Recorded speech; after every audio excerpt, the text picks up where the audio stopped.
The Prime Minister was poised to respond to a question by Chorangani MP Joshua Kutuni on the country's level of preparedness ahead of the forthcoming general election that will be the most complex in Kenya's history.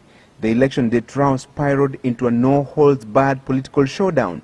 Can the Prime Minister give the real government position about the election date so that it ends this anxiety? Sections of the government prefer the March elections.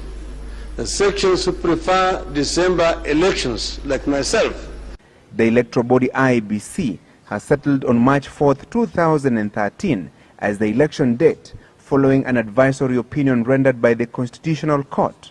A ruling of the court does not stop us from thinking, and therefore as a thinking Kenyan, I disagree with it totally.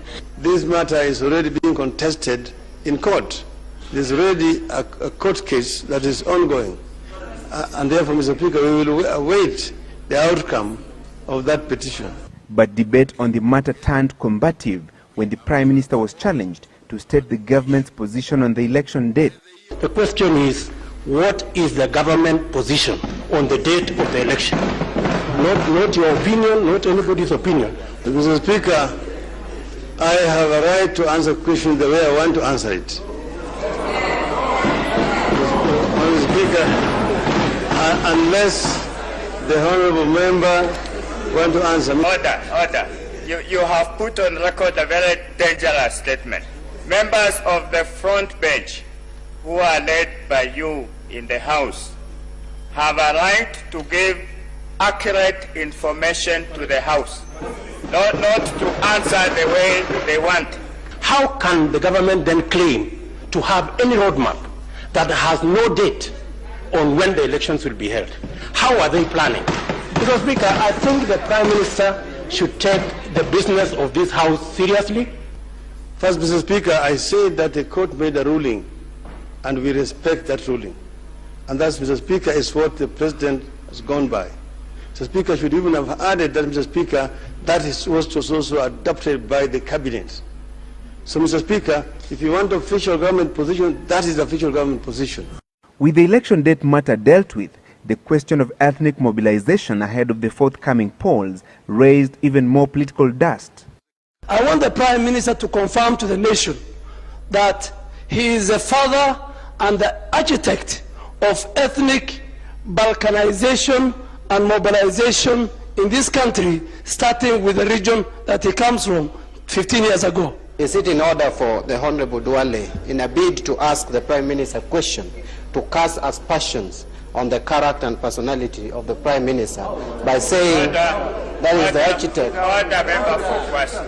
Order. We merely asked a question, which is entitled to.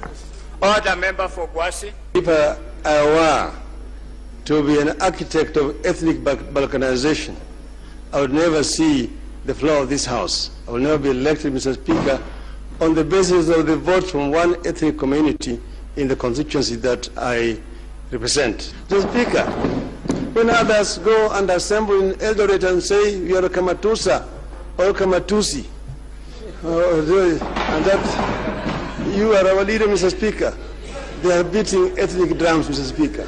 The ethnic mobilization row gave way to yet another contentious issue, discipline in the management and membership of political parties. The Prime Minister maintained that political parties should be driven by ideologies and not tribal affiliation. I do not know whether the Prime Minister was listening to himself, because the Prime Minister holds the record in this House for having changed parties. He holds the record. He hasn't told the House how he managed to change to all these parties. I think he must be in the 8th party. What drove him from one party to another? Was it the policies he was following, as he's telling the House? Mr. Speaker, the honourable member is saying that I hold a record. I have changed political parties 4 times, because NAC was not a political party as such. We were only an LDP. Mr. Speaker, KANU, ODM, UDM, and URP are 4 He himself, Mr. Speaker, has changed parties 4 times like myself.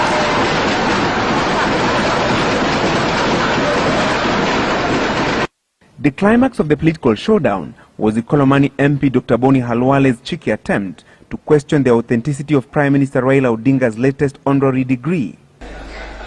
Mr. Speaker, can the Prime Minister tell us what instrument the government is going to put in place to ensure that some of these certificates, diplomas, degrees that people are scrambling for, some which will obviously be fake, will receive sufficient authentication so that people with fake documents do not sneak into leadership in the country? Mr. Speaker, well, I don't know where the honourable member is coming from, but Mr. Speaker, I was recently awarded a honorary doctorate degree by the Florida Agricultural and Mechanical University. But I'm also a holder of a Master of Science degree in Mechanical Engineering. The showdown